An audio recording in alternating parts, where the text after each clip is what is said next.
Ready to dive into the social whirlwind of war and peace?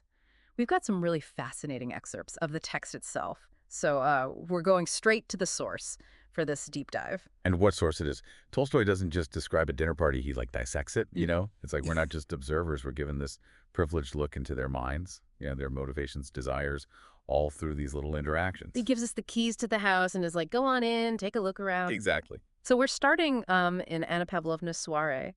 And of course, we meet a whole cast of characters there. Pierre, Prince Andrew, the dazzling Helene. But it's not just a roll call, right? Not at all.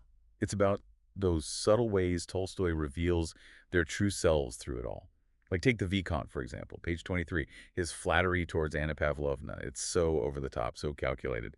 But it's not just funny. It shows how transactional the relationships in this society are. Like compliments are currency. And he is playing the game like an expert. Oh, absolutely. It's almost as if everyone there is wearing a mask. Yes. Playing their role in this whole intricate performance. Exactly. And some are more aware of the performance than others. Like Princess Maria Dmitrievna, her entrance on page 135. Everyone's going on in French, right? And she chooses to speak Russian.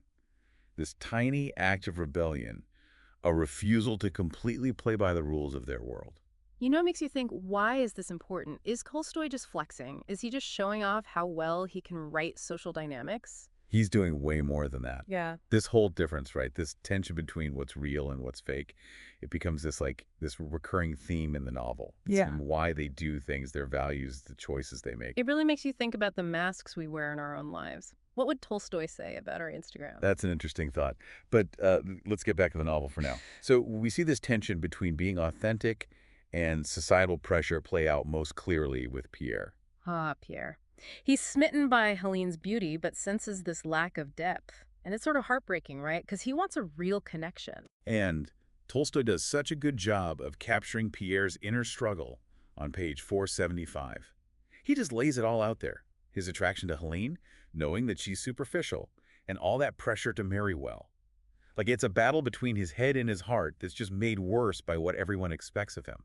He's almost like a pawn, you know. Yes. In a game he doesn't fully understand, especially with people like Prince Vasily pulling the strings. Exactly. And it's fascinating to contrast Pierre's uncertainty with how cynical Prince Andrew is. Prince Andrew, so jaded, so over it all. On page 889, he practically laughs at the idea of romantic love. He's seen the cost of war, society's expectations. He doesn't fall for charms so easily. Which makes you wonder, can real connection even exist in this world with those two contrasting views of love and marriage? Or is it doomed to fail under the weight of expectations and disillusionment? Now that's a question we're thinking about, and we're just getting started. Tolstoy doesn't just show us these characters, he makes us question our own ideas of love and being genuine, and the masks we wear in our own lives. And just when you think you've got Tolstoy all figured out, he widens the lens, Yeah. takes us beyond those gilded cages of their ballrooms, past all the posturing, the pretending, and he shows us these glimpses of real emotion. It's nice, isn't it? Yeah. Like this breath of fresh air after being in that world of social strategy, suddenly we're reminded that life goes on outside of these parties. Exactly. Think about Prince Andrew when he reunites with his sister-in-law who's dying. We see a different side of him there. Such a powerful contrast, right? He's tender, vulnerable, comforting her while he's dealing with his own grief. And on page 863, there's this really beautiful description of him with his son. So different from all that cynicism earlier. It is. And that's what Tolstoy is so good at, I think. He makes us confront these contradictions in ourselves. Prince Andrew, a man so affected by war, finding solace in being a father. It's like he's wrestling with the good and the bad of life, just like that oak tree we'll get to. Speaking of contrasts, the soldiers, Rostov, Denisov, their experiences are like night and day compared to the elite. Absolutely. The things they go through, the reality of war. It's a world away from the gossip and the maneuvering of the salons. It's like Tolstoy's holding up these two mirrors, one showing just how shallow the elite are, and the other showing the raw truth that the soldiers face every day. And yet, even in the middle of war, there's still hope.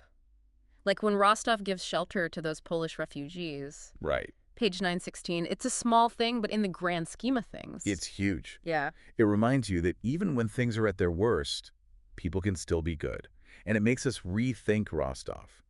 He starts out as this naive young guy, but this act of compassion shows there's more to him than how he was raised. And that leads to a really important point.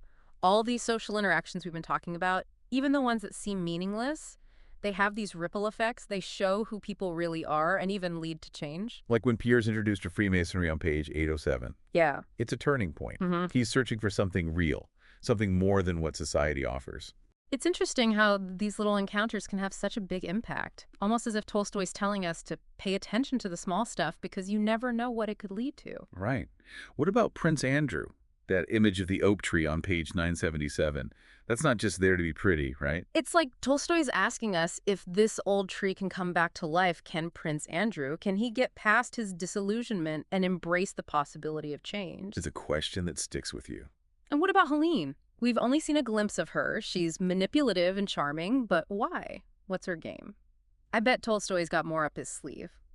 We've been to these fancy parties and seen these quiet moments of connection and learned how Tolstoy uses these interactions to show us who these characters really are. But before we wrap up this deep dive, let's bring it back to us. Okay. You might be thinking, these are some interesting people, but they lived in a totally different world. So what can we, as people today, learn from their experiences? That's what's so great about Tolstoy, right? He deals with these timeless questions, these struggles that are still relevant. Like Pierre wanting to be genuine, Prince Andrew feeling disillusioned, even the Vicomte climbing that social ladder. Don't those feel familiar? Totally. It's like he's holding up a mirror, not just to Russia back then, but to people in general. And the way he peels back those layers through how they interact with each other, I think that's one of his most important points. It's like he's saying, look beyond the surface. He wants us to pay attention to the little things that tell us why people act the way they do. He's basically giving us a lesson in reading between the lines, and not just in books, but in real life. Exactly. We get so caught up in how things seem, what people say, how they present themselves. But Tolstoy reminds us that there's always more than meets the eye. It's in those little moments, like a look that flashes across someone's face, or when they hesitate before speaking, or even a choice of words that gives them away. Makes you wonder how often we miss that stuff in our own lives, right? We're so busy rushing around that we forget to really see what's right in front of us. He's not just entertaining us, he's challenging us to pay more attention to people, starting with ourselves. It's a challenge worth taking on. So next time you're out with friends, or even just talking to someone one-on-one, remember this. Look closer, listen more carefully, and you might be amazed at what you find. Maybe you'll even discover a little bit of Prince Andrew or Pierre in yourself, or even a little Vicomte. Who knows what we're capable of until we really look?